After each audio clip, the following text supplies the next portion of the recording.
Hi guys, welcome back to my channel. Today I'm going to show you how you can convert Kannada to English font.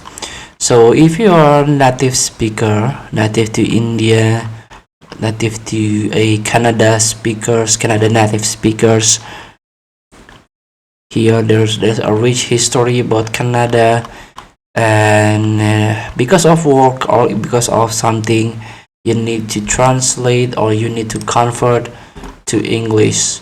So it's very easy, like you can use a Google Translate, and here if you want to type something, you can type here in Kannada, and here you can get English translation, and you can do vice versa.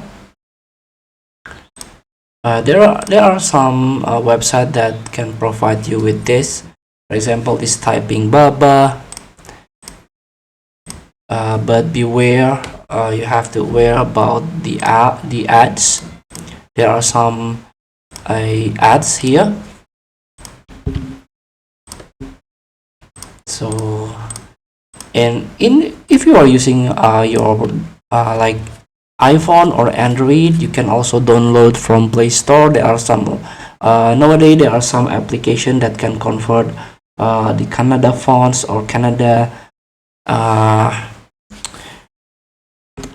language into the English. So feel free to try.